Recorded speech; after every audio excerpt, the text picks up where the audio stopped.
Well, welcome. Tonight, we're going to hear about a department that is best appreciated when you don't hear about it. The IT department, you never think about it when it's working. It's only if something goes wrong that immediately it gets all the attention. And we're going to have a nice long discussion with the Grand Poobah himself. Why don't we start with an introduction? My name is Christopher George. I'm the Director of Information Technology for the town of Milford. I'm also in charge of the public safety systems at the police department. Chris, what does IT department mean in context of the town of Milford? That's a great question, Al. IT obviously typically stands for information technology. And some people believe it's a narrow field, and some people believe it's a wide, vast field. And as time goes by, it's becoming vaster and larger. So IT now focuses on how we connect.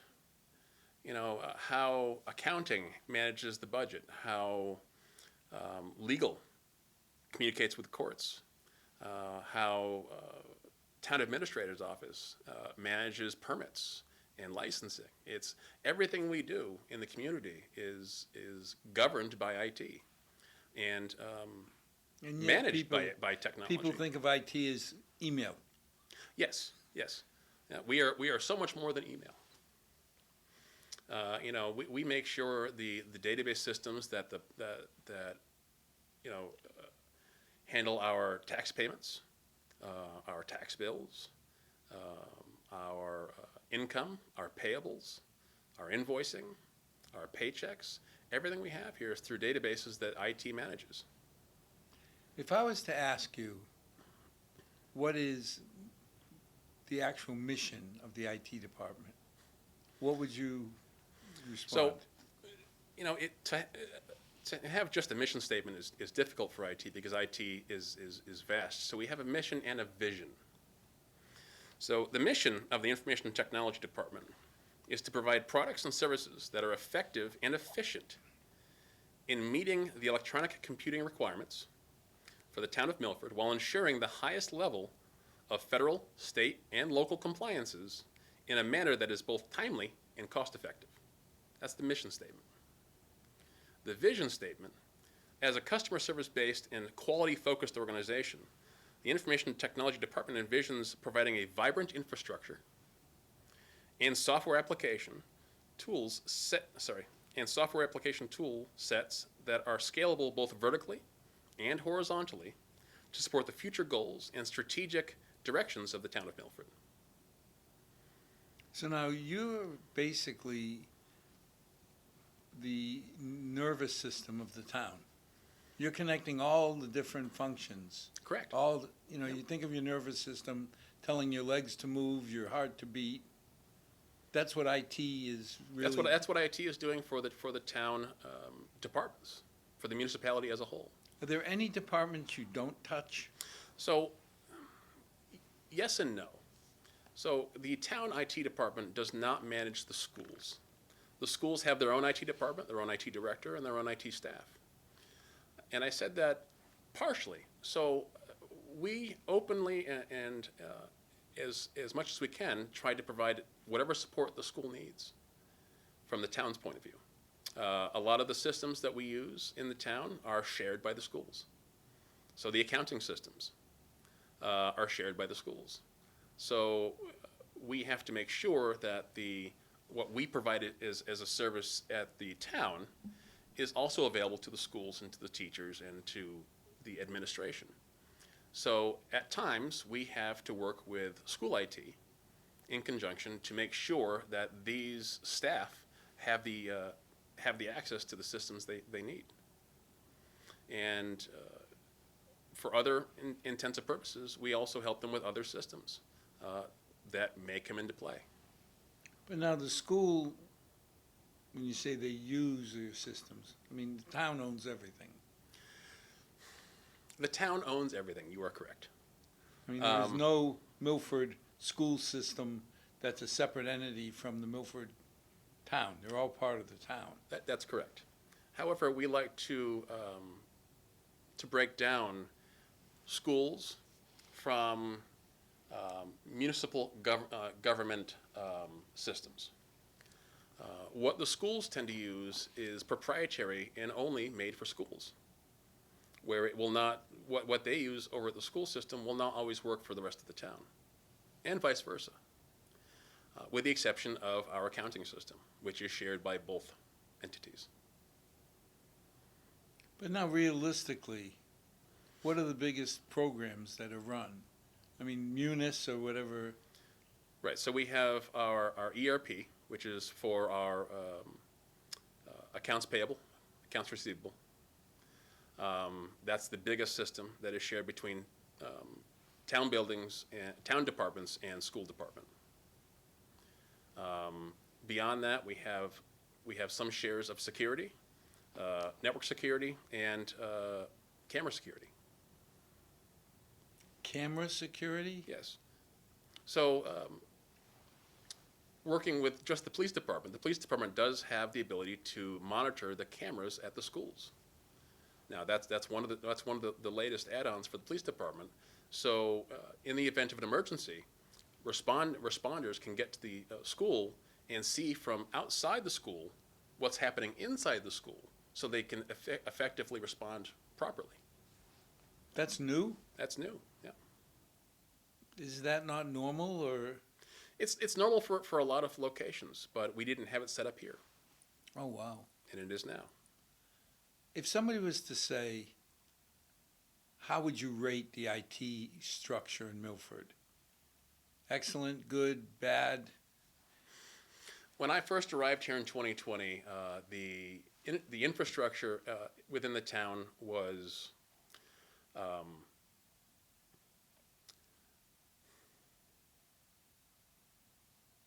Now, don't go picking on Paul Revere when No, he I'm installed I'm- our IT system. our systems were substandard. I think is the safest word I can use in this room. Upon inspection, we were outside of compliances for many things, for many reasons, and our equipment needed to be upgraded. What the town was lacking before my arrival was IT governance that could see the bigger picture instead of just the day-to-day support needs. Now, when you say it needed to be updated, Yes. it's like saying Hiroshima was a minor inconvenience to the afternoon tea.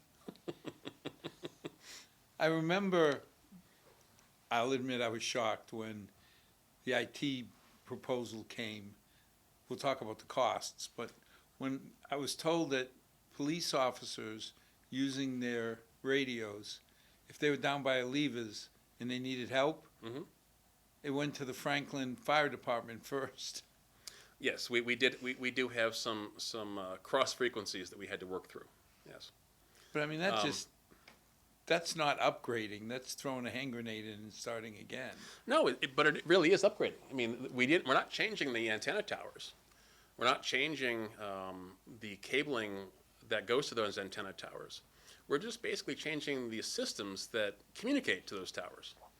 So right now, those systems are running through old copper connections, old copper lines, which 10 years ago would have been fine.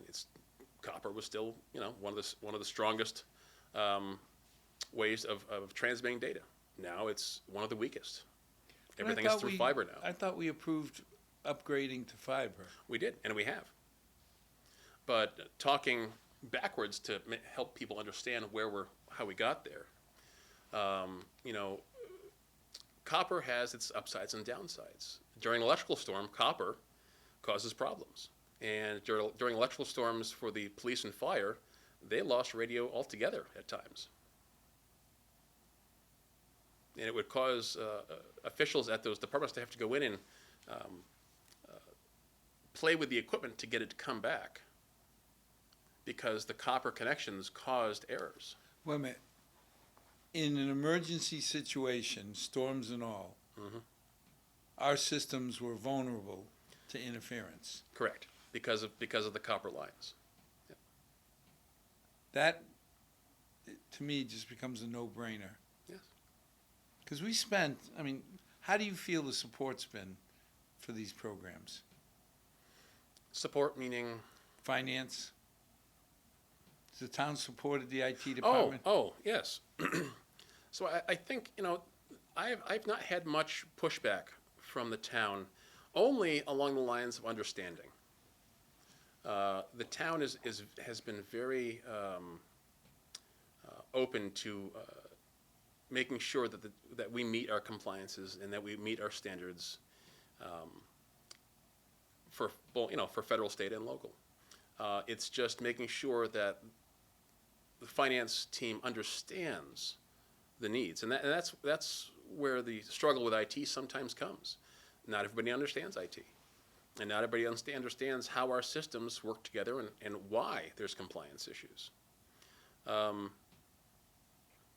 And I think it's been helpful to have me being at these meetings to help kind of explain, okay, yes, you're saying something's not compliant. Why is it not compliant?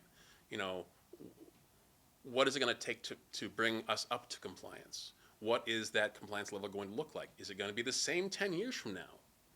Do we need to plan this in our capital structure? And it's questions like that help finance. Well, I remember that when you first came to talk about the police department locker room, that we needed new lockers. Oh, that was Chief Tessino. Well, it was Robbie, but it's... and we said, okay, so what do lockers cost? 5, 10 grand? Go ahead. I mean, you're thinking lockers. We all grew up with the lockers at Milford High School. Oh, yeah. Yes. Yeah. So little tiny lockers, how much can it cost?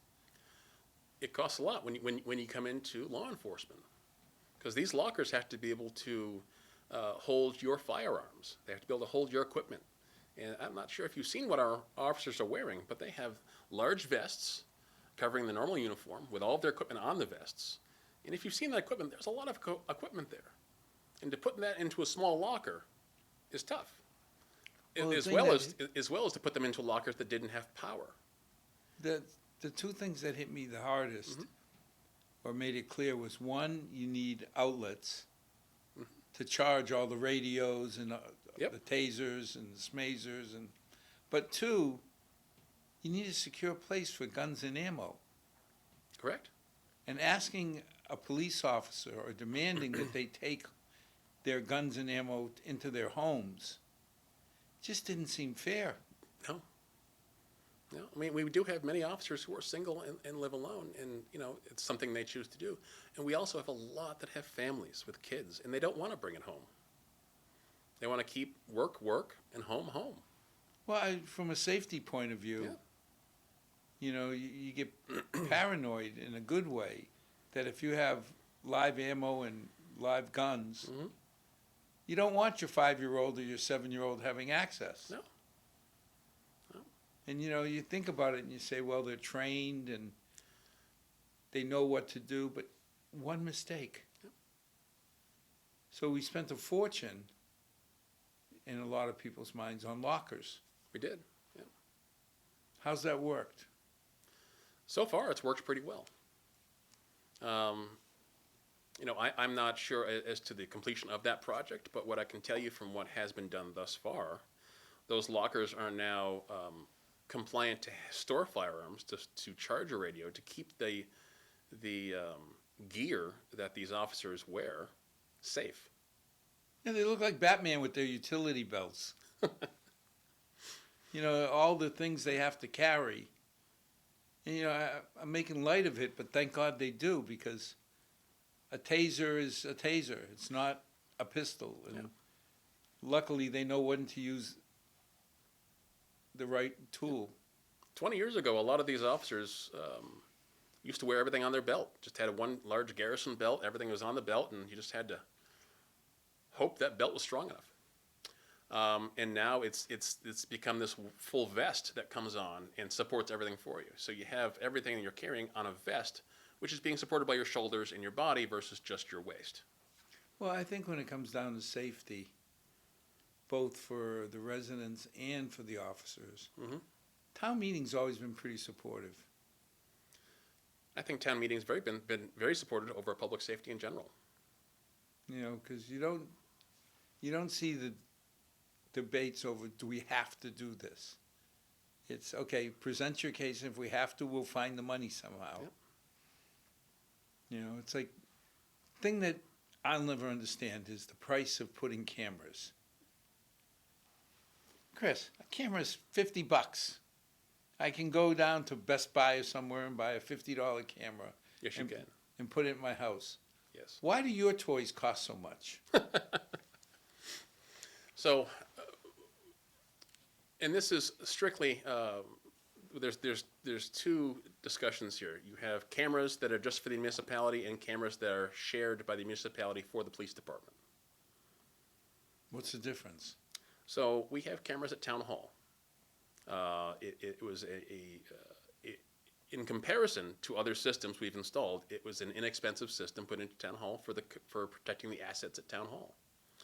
Whereas the camera system at the police department was well over $100,000. And it's for two reasons. You have a camera system that is just protecting the assets at Town Hall, but then you have a police department where you have to protect everything.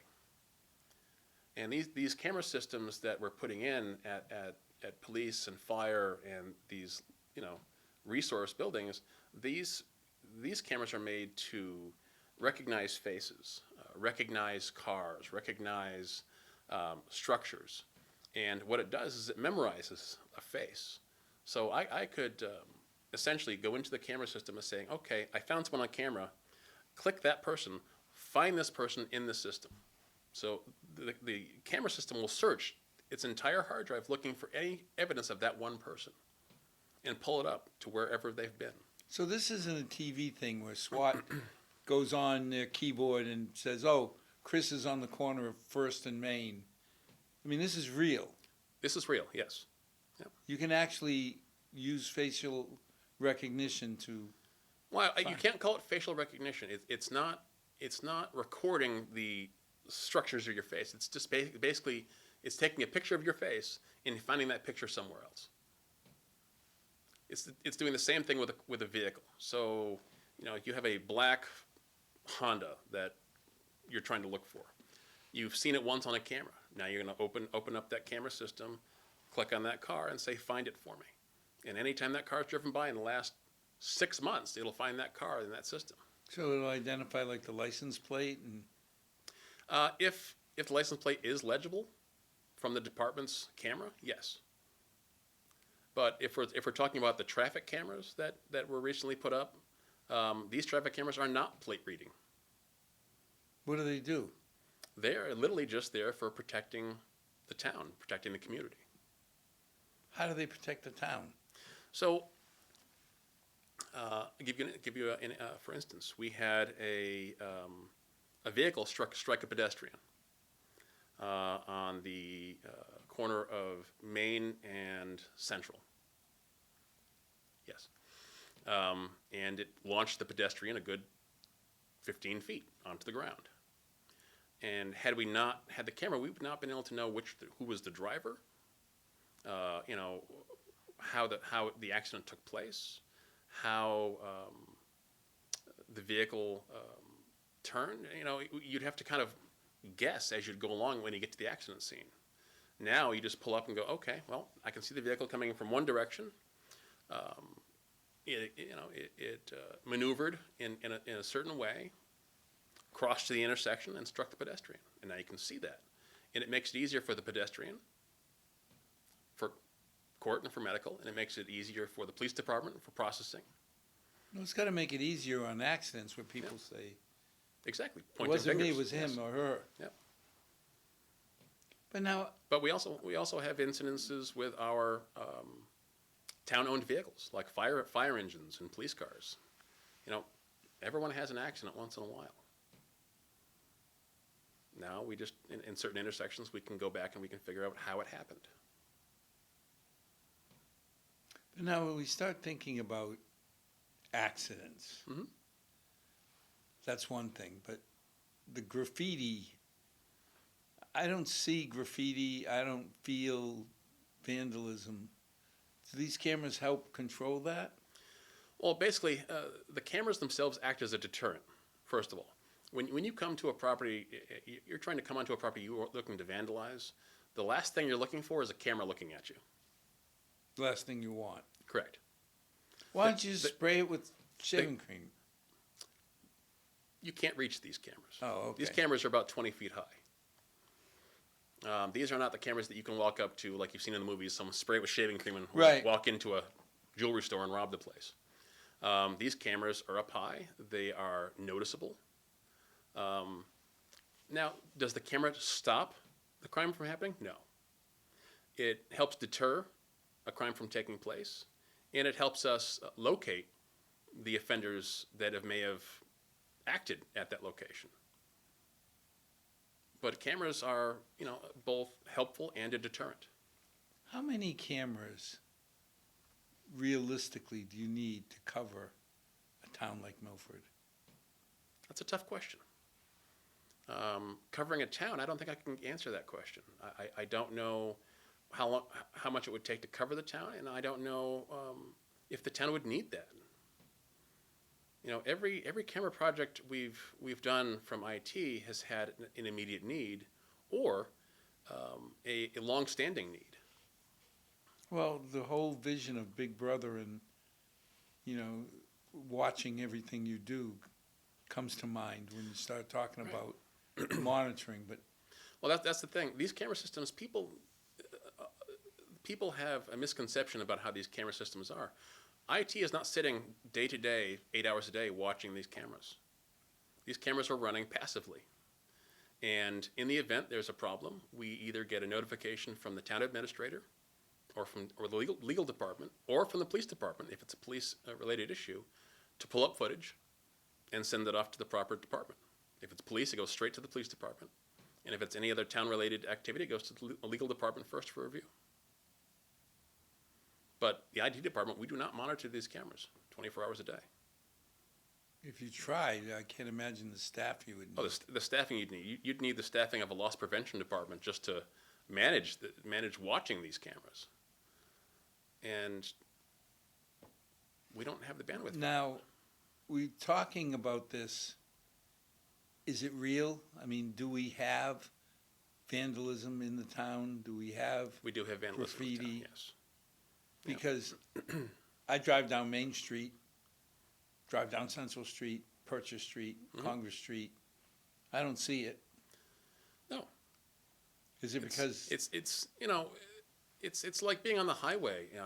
You've driven down the Mass Pike. You see people putting graffiti up on these bridges that are almost impossible to get to by human means without having equipment. You see them. Graffiti and this types of thing takes place in places that you can't see them, in dark corners where they can tag, and it'll be noticeable in the daylight, but not noticeable while they're doing it. But are they tagging in Milford? Is this theoretical, or do we have issues already? From what I've been told, we have issues already with at least with graffiti and I forgot the word I'm looking for here. Vandalism? Vandalism, yes, sorry. Where? So we have vandalism down at Pheno. The new pool? The new pool area, yeah. The new $5 million pool? It's a great pool. But because there's no coverage, and it is in a very quiet, unassuming location like the park, there's nothing to police it. Without putting an officer down there 24 hours a day, there's just nothing that watches that area. And it's open to the general public, with the exception of the pool, which has a fence, which can be scaled. I was going to say, You're keeping them out by the means you're required to, but you can't permanently keep them out. if I'm of the mindset to vandalize or paint graffiti, a fence isn't going to stop me. I can jump a fence. Yes, yep. So you're saying this is already happening in Milford? Yes. And do we have cameras to stop it, or is that part of a new program? That's part of a new project goal for May. We have a number of locations in the town that don't have camera coverage, and we've gotten requests from either federal organizations to make sure they're covered, or we've had enough instances where police activity has been there to require cameras now. Now, you mentioned compliance, federal, state, and local. What kind of compliance requirements? I mean, that seems daunting to try and deal with 3 levels of compliance. Oh, no. When you get to this level of IT, we get used to compliance. Staying in the know for federal, state, and local standards and compliances for IT is something that's one of my many jobs.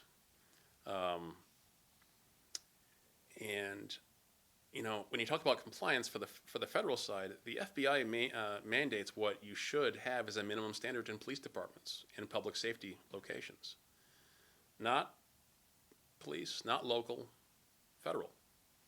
The FBI audits the police department every year. Really? Yep. They audit our systems. They audit penetration. And when I say penetration, this is the ability for people to hack into the police department. And as of right now, they can't. Have we had that problem in Milford? Have we with had cyber attacks? attacks? Since 2020, since my arrival, I have not seen a cyber attack here yet. We've had many attempts. We've had, our firewalls are bombarded daily by people, attempting with smaller needs and less experience to get in for certain things. Everyone out there is trying to get in somewhere. Except we have multiple layers of security to prevent this from happening. What are they trying to get out of town of Milford? They're trying to get your personal information. Name, address, social security, date of birth, things we keep in these systems for employees we hire. And for citizens that pay bills. We have people who pay their taxes by credit card, by check, by Well, I by hope we have cash. people who pay their taxes. But we keep all this information. Thankfully we don't keep credit card information because that's all held within our bank. But we still keep their name, date of birth, and essential information. That information has to be protected. How do you even look at a system that can protect a town? I mean, what kind of protection? You hear about a firewall. Mhm. Okay, firewall's a bunch of bricks put up, and Firewall, to anyone else who doesn't know what a firewall is, yes, it sounds like it's just basically it's from life. A firewall is basically a layer of infrastructure that blocks you from the other person's fire. You see them in condos. You see them in townhomes. Firewall. It's basically it's a piece of structure that prevents one person's disaster from becoming your disaster. And that's pretty much how it works in the IT field. So a firewall is considered an appliance. And a firewall appliance looks like a network switch, but it's strictly for maintaining the security services of monitoring and policing the perimeter of the infrastructure. So, for instance, Town Hall, we have high availability firewalls. What that means is that if one goes down, there's a backup firewall to contain us. So if we had an attack, let's say we had a DDoS attack, which is a denial of service attack, which basically just shuts down your internet and prevents you from doing any work at all. A DDoS attack is very common. But we've protected ourselves here in the town of Milford by having a 2-firewall scenario. So you can attack the first firewall, and that firewall will stop, localize it and contain it to that firewall, and then the backup firewall will come on and allow us to do business as usual while we clean up the mess from the first firewall. then you hear about this ransomware Yes. that companies and banks get taken over. How does that work? And how do we back up our systems from these attacks? I'm fortunate to have personally in my career survived 3 ransomware attacks. outside of the town of Milford. I was working for a synagogue at the time. And we had 3 different ransomware attacks unfortunately, from an employee who didn't understand that you can't click on everything you get by email. And at the time, I was protecting the infrastructure there, just like I'm protecting the infrastructure here. I was doing cloud backups. And I had a cloud backup of the entire synagogue's infrastructure in 2 different places. And when this ransomware attack hit, it took everything down. Our servers, our local PCs, everything was corrupted. And our executive director was in meetings with the state police and FBI down the hall, while I was in the server room restoring everything. Basically going to the cloud backup, which is up to the minute, pressing stop, pressing restore, and it just downloaded everything back to where it was. And we were back working again within an hour and a half. Wow. Now, obviously, we don't do that ourselves. We don't write the algorithms and all to protect. How do you stay current? So we use systems like Acronis and iBackup. These are companies that create a cloud backup system, as well as a cloud restoration system. And we do these backups and restorations monthly to make sure they're up to speed. We will do restorations to our servers randomly throughout the year to make sure we are still able to recover properly. Well, that's the key. I mean, I've heard so many horror stories about people who backed up but didn't test the restore. I was at a company in Hopkinton where they diligently, every night, backed up the servers. Found out for 3 months they were backing it up in a corrupt way. Anyone can say they have a backup. I have a backup at home. I have a cloud backup of my little infrastructure at home. But unless you test it and restore it and use it, then you can't say you have a backup. You just have a place where data is being kept. How many people are in the Milford IT family? Department? We have 3 main personnel. And we only have 3 personnel, but 3 main personnel. We have myself as the director. We have an IT manager, Andrew Diorio, and we have a systems administrator, David Spinney. And I have, I think, 2 of the best employees that I've ever worked with in my 24 years of doing this.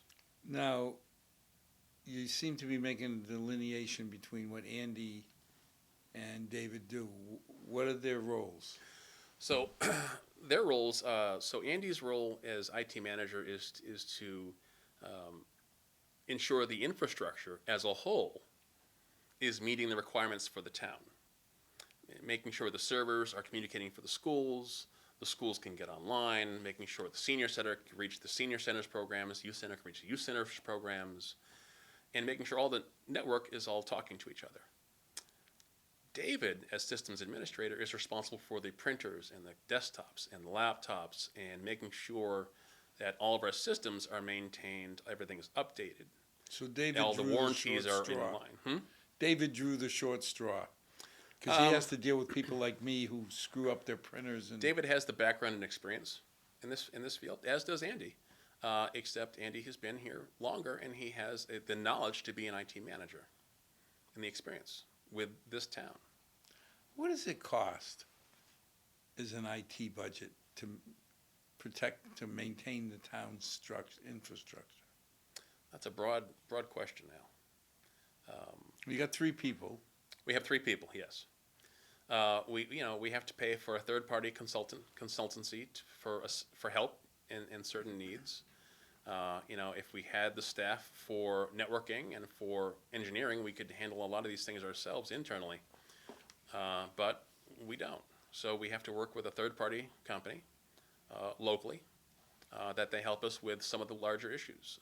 I use a third-party company right now just to help with police department IT needs. Yeah, but even if you added, Mhm.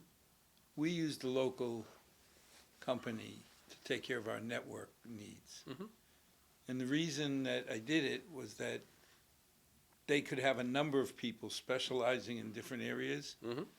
And I never was convinced that 1, 2, 3 people would stay current in all the different IT world issues? No, we stay current with all of our current infrastructure and all of our current compliances. I make sure Andy and David take their classes, take the required courses to maintain the levels of knowledge they need to maintain in this field. I even have to go through them. I mean, I'm a member of ISACA. ISACA is where I get my various certifications for CISA, CISA, which is Certified Information Systems Auditor, and CFCE, which is Certified Forensic Computer Examiner. So we all have our different locations we have to maintain our certifications and compliances with. And Now, if you look at the amount, the resource allocation, Mhm. how much of it is routine dummies like me that screw up and just mess up and corrupt their programming versus serious issues? I say you're looking at about a 75-25. 75% of the IT calls are your basic user just either forgets what they're doing, doesn't do something correctly, has a hiccup. Chair to keyboard interface. Correct. And the other 25% are the things that we either try to plan for or the ones that just pop up and slap us in the face. Now, when you start planning, Mhm. I mean, you start looking at, I don't know how many PCs are in this town, We have a lot. but probably a good number. Good number, yeah. In 2 years, Microsoft will say, we're not doing Win 10 anymore. We're only going to support Win 11. Mhm. How do you plan for something like that? So over the years, we've learned. So when we buy a PC, we just don't take a PC off the shelf from Dell and say, okay, this is going to work. This is fine. We take a PC that we know is going to have longevity to it. We try to replace PCs every 4 to 5 years. And we make sure that we have on these PCs that we purchase a 4-year Protection Plus program with Dell to make sure that if it does happen to die between year 1 and year 4, Dell comes on site within a day to take care of it. We are spending town money to get these capital assets. We need to protect the assets because we shouldn't just be spending over and over and over again on the same thing.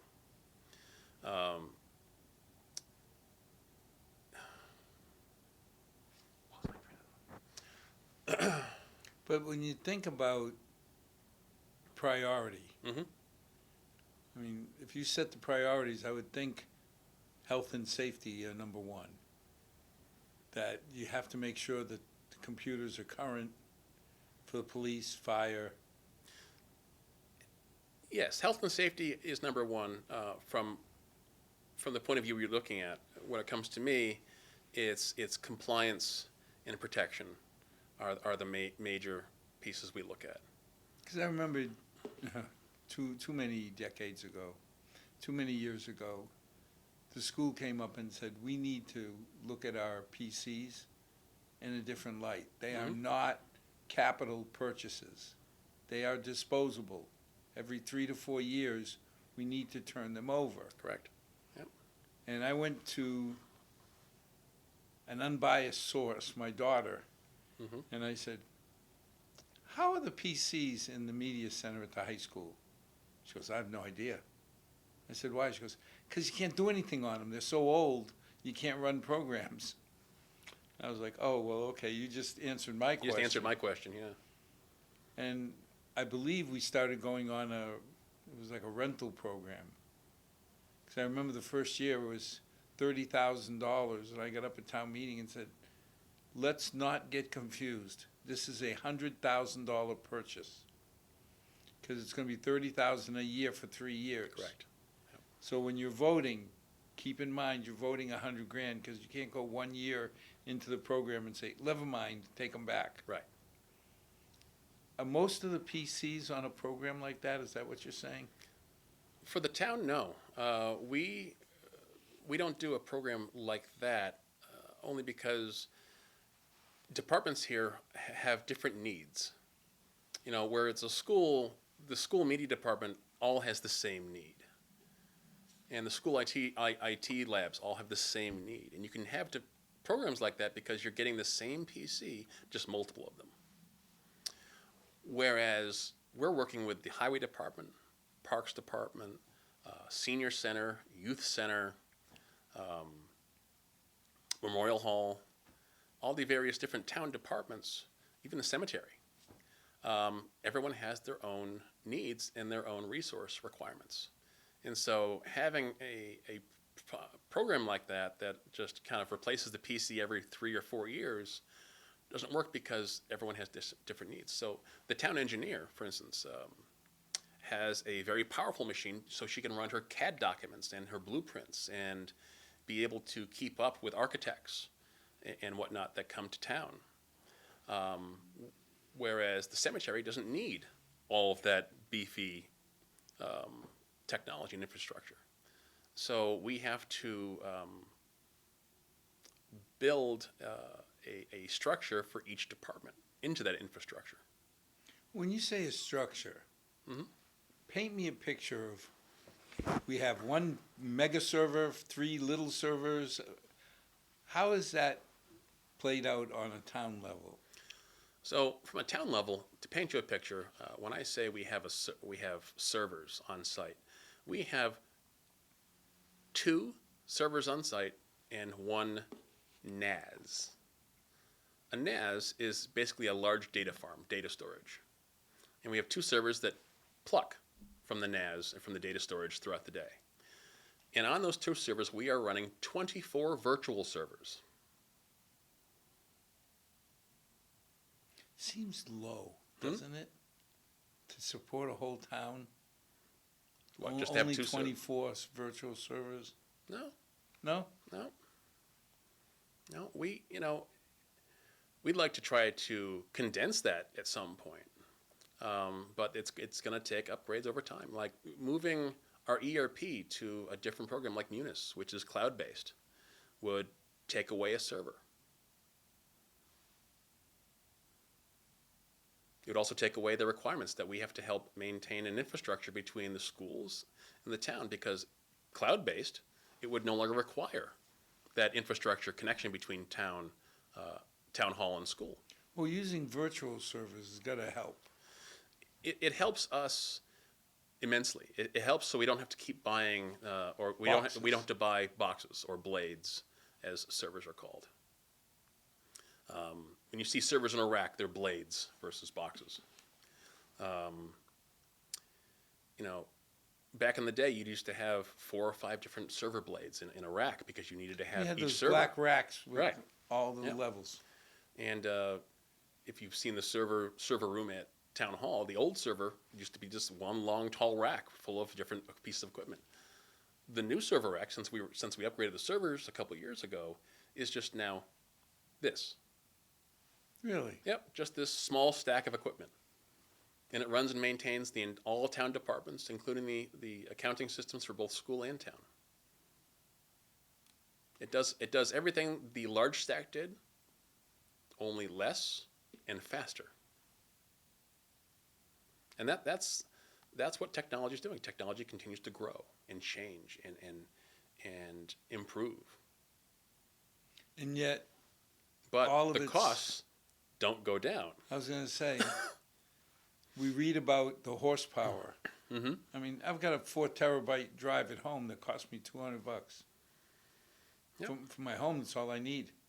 Yeah. Well, the cost of the gigabyte, the terabyte, and the megabyte have gone down, and they continue to go down every year. What doesn't go down is the infrastructure or the technology that it takes to run those pieces of equipment.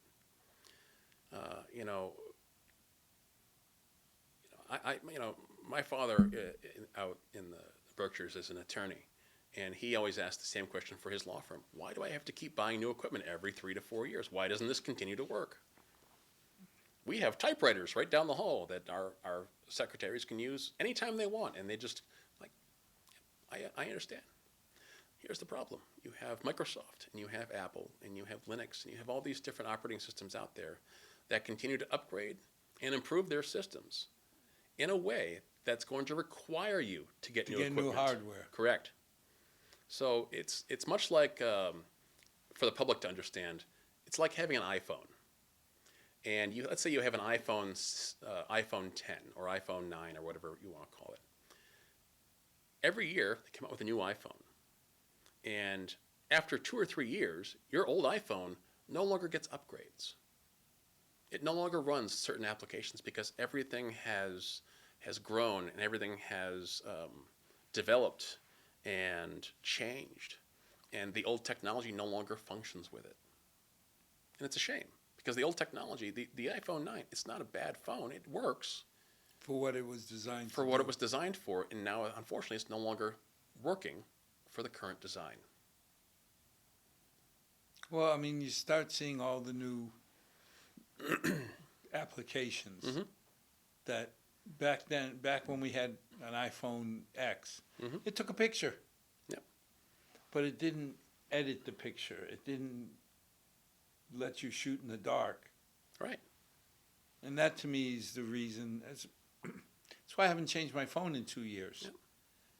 Eventually, it'll be the battery that That's why my dies. parents haven't changed their phone in, I think, a decade. Because as far as they're concerned, you pick up the phone, you dial, you talk to the person, and hang up. It's working. From their point of view. Well, From our point of view, as our generation and younger generations, therefore, their point of view is my apps have stopped working. I can't get on Facebook. I can't get on Telegram. I can't get on Instagram. What's going on? I need a new phone. Do you? there's the biggest question is need versus want. Correct. Yep. Now, as the grand poobah of IT, Mhm. how do you train people, limit people from doing silly things? Like, I got an email that said, if I answer this, the Prince of Nigeria will give me $1 million. I can't find that prince anywhere. Yeah, well, I mean, how many times you get, answer this survey and you'll get a $20 Amazon card. Yeah, like I'm going to do that. But all they need is one person, right? Yes. All I need is one person to make a mistake, to open up a junk mail message, which is why we continue to evolve our spam filters and our junk mail filters. You know, now if you get an email from an outside source, it tells you in a big bar at the top, This is from an outside this is source. from an outside source.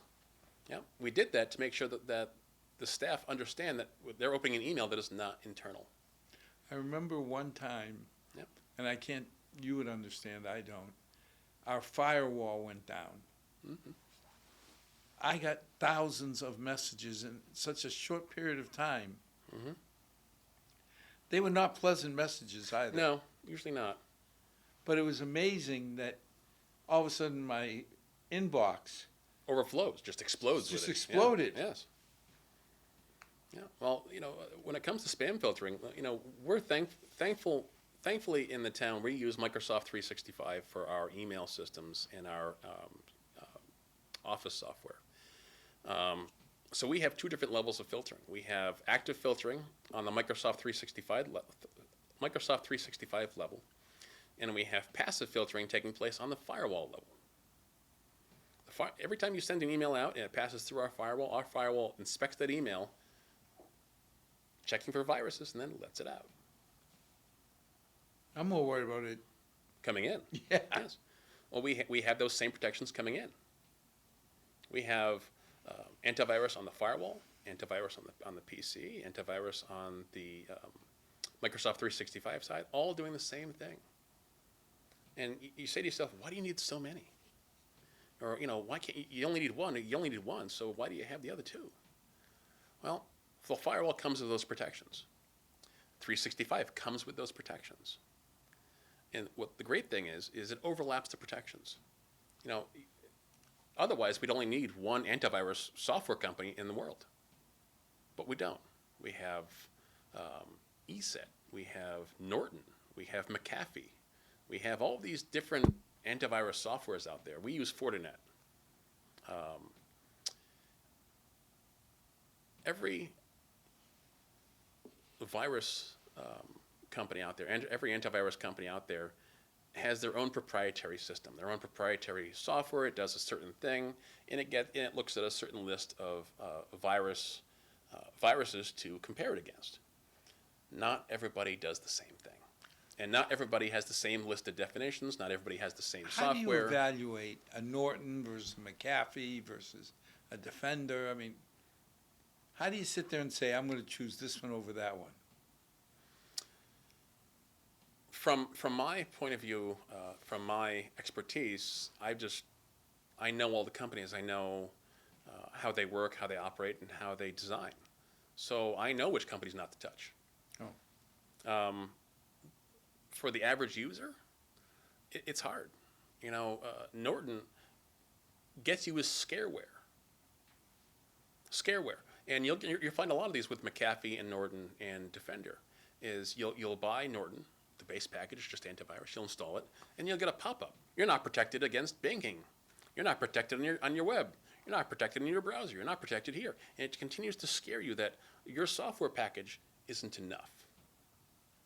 So they get you to add. They get you to add things at large amounts of money just to have these services. And what it does is it gets people, like my mother, who bought Norton, to be afraid. She goes, "Oh my, I'm on the banking website. I'm not protected. I need to have this add-on, so I'll pay $60 for this add-on," and then I'll get a phone call. "Honey, my computer's running really slow lately. Didn't we just get this?"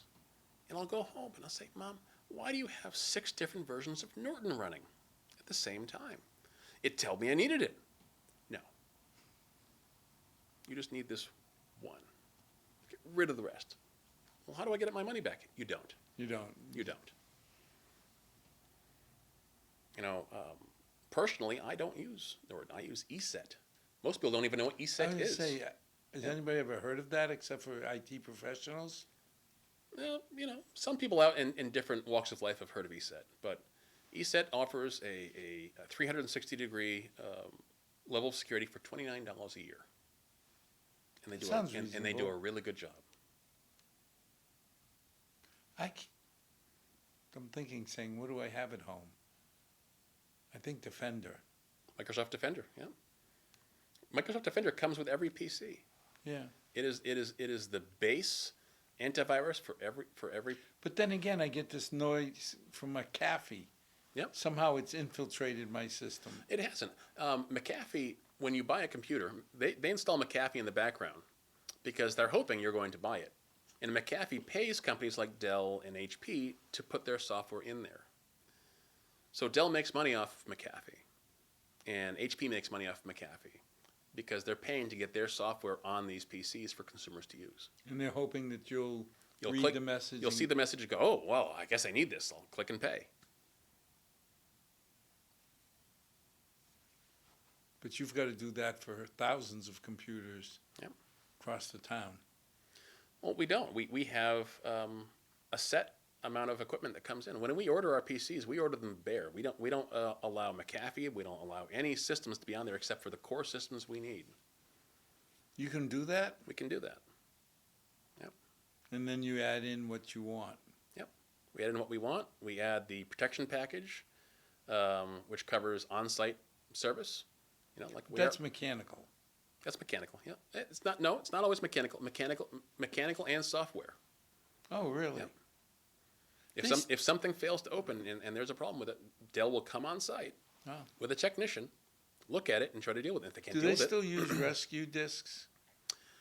rescue disks, no. They have rescue USBs now, but most things are now just built into the hard drive.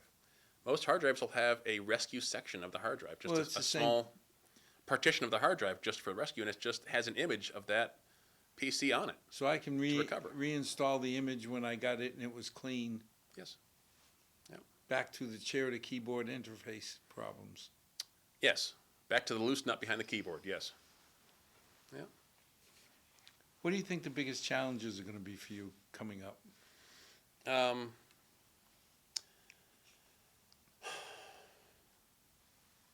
think the biggest challenges for me coming up are going to be trying to deal with the changes in technology and deal with the changes in infrastructure while still maintaining the mission statement. Yeah, I know- like that word economical in that statement.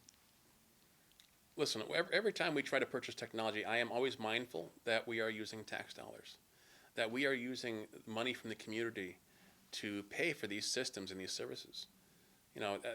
I don't consider my job, EMC or Dell or a Fortune 500 or even a Fortune 100 company. I'm working for a community.